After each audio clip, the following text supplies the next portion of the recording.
Hey guys, welcome to another Shenmue 3 video. This one is my last video that I'm going to make regarding the Shenmue 3 trial. And I've been playing it a lot, over and over again, and trying to explore every single nook and cranny and talk to every single NPC. So here are my overall final thoughts on the trial and what I expect to change moving forward into the full game. So as you can tell, I am running at a 60 frames per second for the most part. It kind of dips here and there, but that's because of the PC it's running on, not necessarily the game. This is on high detail, running at 1080p, and it looks quite nice, honestly. This is not going to be a problem with the final game. I'll be playing it, and it'll look good. So the first thing I wanted to touch base on was the fact that I discovered some interesting camera controls since I played the trial initially. So if you press and hold the left trigger, that is how you zoom in and go into a first-person mode where you can look around. If you press it about halfway, you can get a little bit closer to Rio, and you can see things a little bit close up. As you start walking and running, it will kind of go back to default position. So it's not like you can just like zoom in all the way into the back of his jacket and it'll stay there. It will click back to a regular after a while. Yeah, there it is. Not sure why that is. I'm not sure what the purpose of that is, to be able to zoom in a little bit and then just keep it there for a while. I don't know what the purpose is, but it is what it is. Second thing that I noticed is if you press on the left trigger, whether you do it like halfway or if you just do a brief click on it, like I'm just going to press the left trigger. Here we go. It zooms in a tiny bit, but whenever you do that, you can then use the D-pad to go left, right. See how I'm doing right there? I can go left, right, up, and down. So I can kind of pan it a little bit if you want to take a really cool screenshot. So like, let's do like this. I'll do like right behind Rio, just like the old classic games where it's like right behind him. But after a while, it switches right on back. So again, I'm not sure why it does that. It'd be cool if it just kept it as is. Like if you want to play it like the old games and keep the camera right behind Rio the whole time, you should be given the option to be able to do that. However, I will say that the new camera angle with Shenmue 3 kind of puts it off to the side a little bit, so it's not directly behind him. It makes it a little bit easier to see exactly where you're going and where you're headed. So I definitely prefer this camera angle versus the original games because, yeah, like I said, it does make it a little bit easier to tell where you're going. So that is good. And the right stick, of course, pans the camera around. You can go all the way around, no obstructions whatsoever, and you can look up, look down, you can do all the things, and I'm curious to see if it'll stay in that position. Like if I just start running, I'm curious to see if it'll, yeah, there we go. Eventually it kind of switches its way back around to its original position. Another shortcut I've noticed is if you pan it around and just do something with the controls or with the camera, if you want to get it back to default position, you can click on the right stick, click down on the right stick, and whoop, it goes right on back to its regular position. So regardless if you click that or not, it will go back to its original position eventually on its own. I just thought it was cool how you can kind of use the D-pad to kind of pan it around. If you want to take a really cool screenshot, you can do so, just like so. I could take a picture right now. But that is just something I wanted to show you guys because I just found it out pretty recently. And yep, there we are, default position again. So, okay, so that's that. Next thing I want to go over is the graphics settings. So right now, like I said, I'm running at 1080p at very high detail. So let's go into the settings. We'll take a quick look at it. And this is one thing I didn't notice whenever I was playing the trial. I just kind of like took a look at this setting screen, like, oh, well, I can't find any way to adjust the graphics at all. But you have to press the right trigger to get over to the second page of settings. So I hope they make that a little bit more obvious in the final version because, yeah, I didn't even know there was multiple pages. But yeah, they have the display mode, which is the first thing here. You can change your resolution and whether it's full screen or windowed. VSync. This is one thing that is kind of annoying, is the graphics. You can change it from low, medium, high, or very high in terms of the graphics fidelity. But you don't get to change any of the specific settings like the bloom effect or the anti-aliasing or anything like that. You just have this generic graphics setting, which is kind of a bummer. I wish there'd be a little bit more customization. Maybe we'll see that in the final version. But just for comparison, we're on very high, but I'm gonna switch it to low. See how that looks. Here we are, low details. This is potato mode. Actually, no, potato mode would be like running at 640 by 480 on low detail. But as you notice, the textures are very, very basic. On Rio, it looks not too bad. It does look like the anti-aliasing has been disabled for this mode. When you turn that off, it's like it's tied in.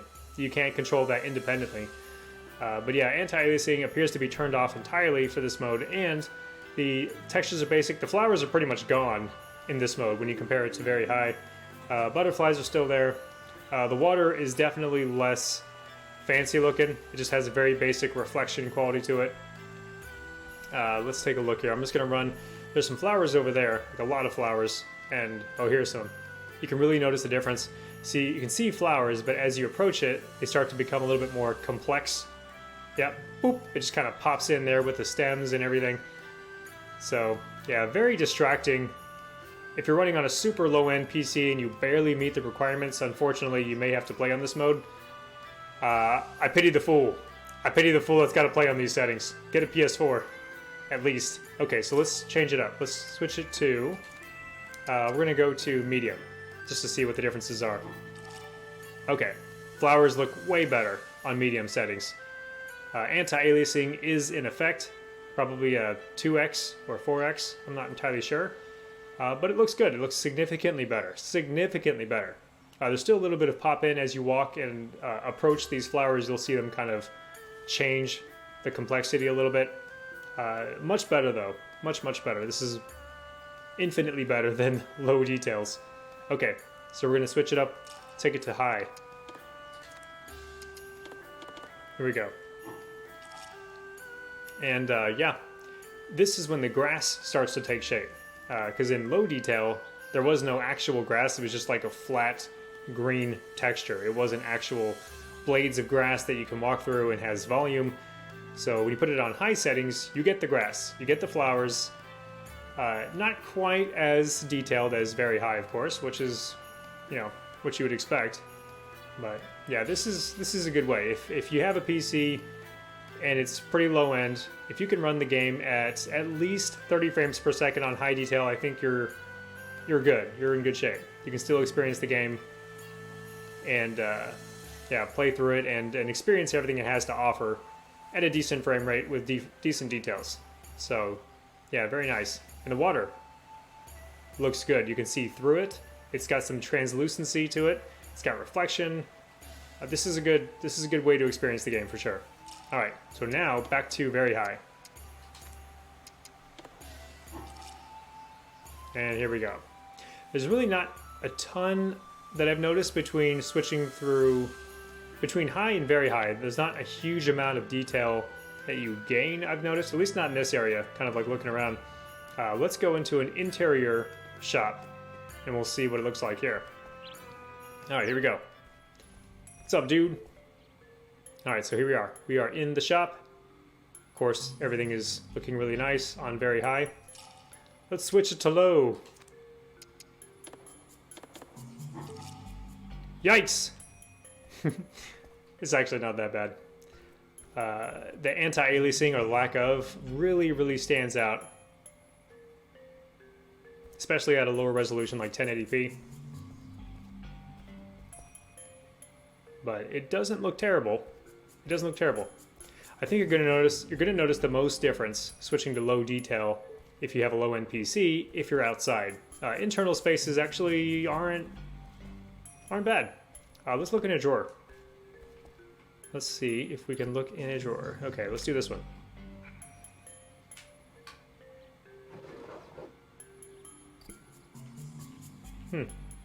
There are so many offerings. Never looked in this drawer before.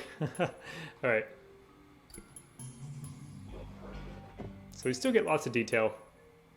All right, so we're gonna go somewhere else.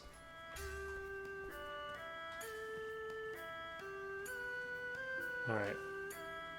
Just looking around, seeing what I can see.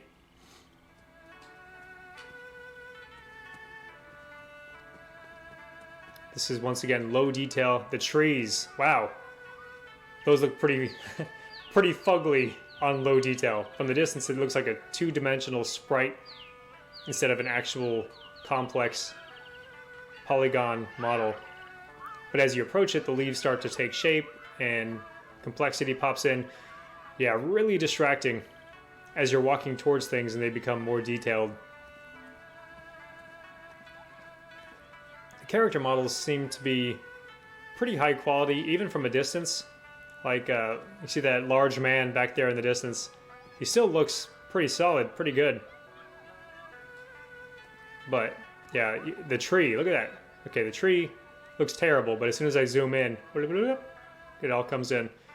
Yeah, low detail is not ideal. I mean, if you have no choice, then, you know, you gotta do what you gotta do. But, yeah, definitely want to bump it up a notch. But let's take a look at the food on the table. Whoops. Yeah. It's not absolutely terrible, like the worst thing I've ever seen in my life, but yeah, the popping in of details really is distracting. The trees are killing me. All right, we're gonna switch it up. What am I doing? Okay, very high. Ah, much better.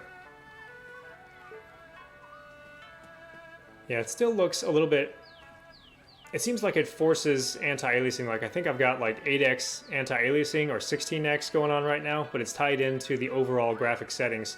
I actually wouldn't mind playing it at 1080p with like no anti-aliasing, just because it kind of... It almost looks a little bit too blurry. Like, I'm looking at the trees back there and it just looks a little bit blurry. And I'm not a fan of that. Maybe if I had a smaller display, it would be better. Like a... I don't know, 21 inch or something like that, but it looks good.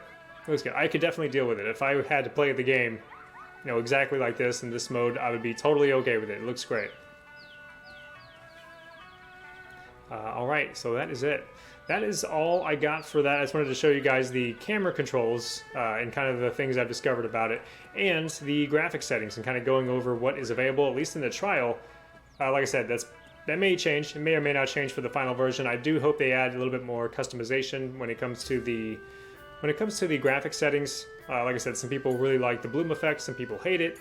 It'd be nice to be able to customize your experience a little bit more, but this is fine. This is totally fine. The game looks great. One more thing I was going to touch on is the combat. I am not an expert by any means when it comes to the combat. I've got the hang of it. I've gotten pretty good. But I'm definitely not the best out there. But I know there's a lot of people that are kind of griping, like, oh, you know, it doesn't look as good as Shenmue 1 and 2, it's not as good, the camera angle sucks, this or that. I actually think the camera angle when it comes to the fighting is an improvement. Here's a little cutscene as you approach it. Horse dance here. We're not practicing horse dance, Rio. Yeah, I'll give it a shot. No, you're not. No, you're not. So, I'm gonna walk right past it. So, the camera in the fighting, in the first two games, a lot of times it would work against you. Like, you'll be fighting, like for instance, when you're fighting Chai in the arcade in Shenmue 1, a lot of times you're like facing the camera and Chai's back is to the camera, so it's like he blocks a lot of your character. Or maybe there's something else blocking your view. It's a little tight space. And there's other instances as well where the camera works against you. Are you serious? Another cutscene? I could practice my 1-inch punch. We're not practicing 1-inch punch, Rio.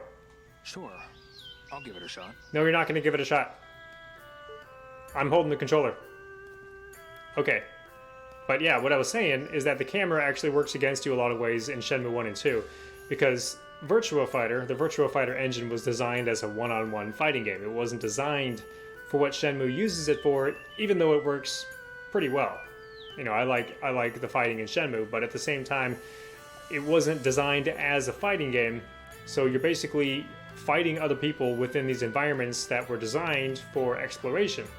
So, with Shenmue 3, you have a fixed camera angle, and actually let's just get into a little tussle here. We're gonna spar first, just to kind of get things going. Hey man. Excuse me. Here to train? You know I am. Have you come to spar or fight one of the monks? I'm gonna spar for now. Which would it be? Let's do a little sparring here. I have the perfect sparring partner for you. This is Red Tiger. You may start immediately. Alright, so So the right bumper can switch between the various things you have here. And I screwed it up. But yeah, right bumper switches between the various moves you can have preset. Yeah, various preset special attacks. I'm like paying attention to little QTE events and stuff. So that's pretty cool. You can activate these moves with the press of the right trigger, or you can do those little button commands it says down there. But the camera angle works great because if you're fighting multiple opponents, you're not going to be blocked by any of them. This is great. This will make it a lot easier to fight multiple opponents, and you can actually easily switch between which opponent you're facing, and it's easy to tell which one you are facing because of the camera, because of the way Ryo's looking. By default, the camera will automatically switch to whichever opponent is closest to Ryo, but you can manually switch it to any other opponent with the flick of the right stick. You can flick it left or right to switch between. You hear that sound? You hear it? Because there's only one opponent, it's making that sound because it's saying, hey, you can't switch opponents because there's only one. So that's pretty cool. This will make it a lot easier. I'm really excited to get multi-man fights in Shenmue 3 because I do think it's going to work. I think it's going to work great. It's going to feel great. It's going to be a much better overall polished and smooth experience when compared to the first two games. Even though there's no throws, I think this is going to work moving forward into Shenmue 4 and 5. I think they're going to keep this system and improve on it, of course, because there's definitely room for improvement. It's not perfect, but at the same time, it works really, really well. Once you get the hang of it and you understand how to do the moves and how the system works, you can really, really do some cool stuff, and I'm excited to see what the game ends up being like. So, yeah, those are my kind of overall thoughts on it. Will you keep going? What say you? I've never seen that. Not for now. Come back anytime. I'll be waiting. All right. You do that. Have fun with the waiting. Let's see. Is that everything? I think that's everything I wanted to touch on. Oh, when it comes to the graphics, I was going to mention this earlier and I totally forgot. At nighttime, I think the moon is way too big. Like, if you're looking at the moon at night, it's gigantic. It's huge. Like, is this Earth? Because here on Earth, the moon is like the size of a quarter if you hold it at arm's length. But here in Shenmue, it's the size of another planet right next to the Earth. It's huge. It's way too big. It looks cool, but it's just way too big, and it looks a little bit silly. That's just my opinion. I can't imagine it would take too much more effort for Yu Suzuki and his team to resize the moon. Be like Gru from Despicable Me and just shrink the moon a little bit. That'd be cool. I think they should do that because, yeah, it's a little bit too big. Also, a lot of people, not me, are complaining about the way Ryo looks. They he's not close enough to the Dreamcast model. I don't like the way he looks now, blah, blah, blah. Those people are silly because Ryo is supposed to be an 18-year-old kid. He's an 18-year-old young man, fresh out of school, or maybe still in school, maybe he's skipping school to go on this journey. I have no idea. They didn't really touch on that. But he looks closer to being an 18-year-old in Shenmue 3, and it actually looks closer to the original Shenmue concept art, if you ask me, versus the Dreamcast model. Even back when I played the original Dreamcast games, back in the day, I thought he looked a little bit older than what he was supposed to be, because he's supposed to be 18, but in the Dreamcast days, I almost think he looks like he's in his mid-20s. Like, he looks older. He's still young, overall, but at the same time, he does look older than 18. In this game, he definitely looks closer to 18. This looks more realistic. So I definitely think they're in the right direction here. And if Yu Suzuki can actually finish his saga and complete the Shenmue story, then we still have at least 2 more games to go, at least, to finish the story. So Shenmue 4 and 5. We might get a 6, I have no idea. But I do know that they're going to have at least 2 more games after 3 if the story's going to come to a conclusion. And if that's the case, this is the model of Ryo that we're going to be seeing the most of. So, you better get used to that one. That is what I wanted to touch on there. And, yeah, you know what? I got nothing else. I've touched on every single thing that I wanted to talk about, and then some. I've got to eat something. You got to eat something. I forget about the food. Yeah, let's eat that. it is really nice and snappy and easy to access the food menu and your items, so it's not like it's very cumbersome to have to get through these multiple button presses or anything like that. It's not that at all. That's what I was concerned about when they said, oh, you have to eat food to, you know, keep your stamina up, to keep running and fighting and stuff like that. And I'm like, oh, good. I have to go into my inventory screen every couple of minutes and eat something. That's going to be very cumbersome. But it's very, very quick. The menu is really responsive. It doesn't like have to load or go through an animation for it to load. It just pops right in and you can go into it. So like, I'm going to eat a banana. There we go. Food. There we go. A1. Done. It's silly how easy and quick it is.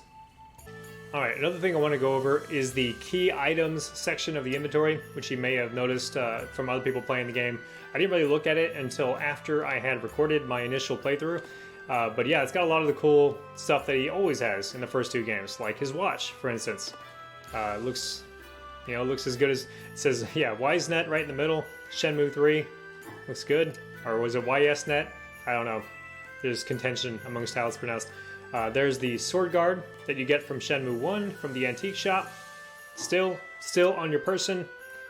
Of course, there is the Phoenix mirror in all its glory. Looks beautiful. And yeah, the amulet, this is what you get from Nozomi at the end of the first game. And you don't go into it by pressing the A button. Like I'm pressing A, nothing's happening. I have to actually move the right stick, and then it pops in and I can actually zoom or look around it. There's a lighter, a Heaven's lighter. There's the Tails coin you get from Ren when he tries to swindle you. What a jerk. There's the Heads coin. Chawan sign. Yep, these are the photos you get from Shenmue 1 and Shenmue 2. They're the exact same photo. They're not like remade for Shenmue 3 using the Shenmue 3 graphics. They are the old photos. They're the exact same, which is pretty awesome.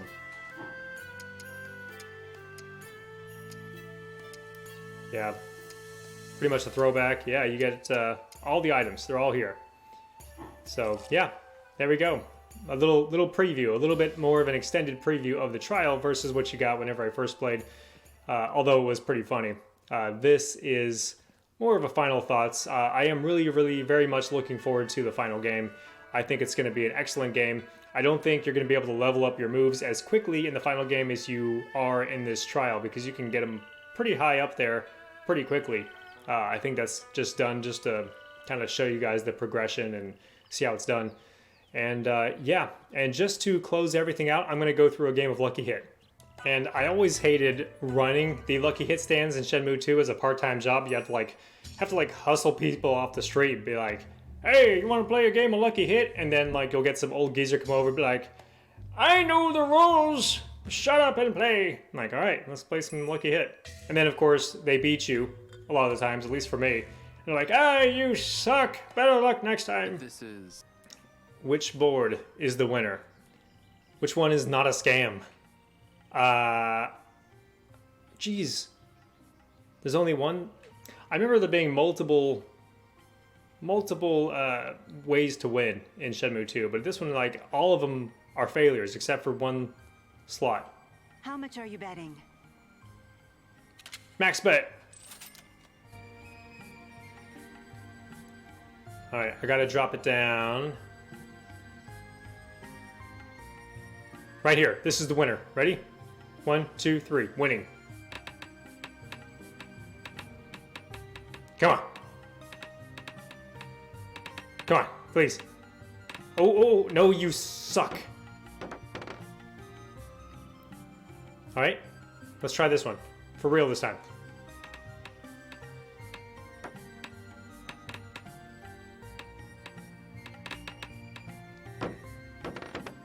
Just isn't my day, okay?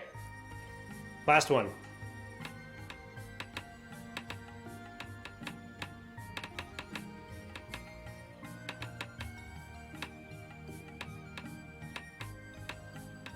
Wow, way off.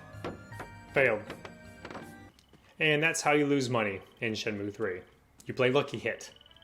Well, that is all I got for this video. Thank you very much for watching. It was kind of random. I just wanted to ramble on and talk about the trial. Just something to pass the time until we wait for the full game to come out. I'll be waiting just like everybody else. In the meantime, I can play through this trial, but I believe I've seen and done everything there is to do. So, I hope you enjoyed watching. If you haven't already, please subscribe, and I will see you soon.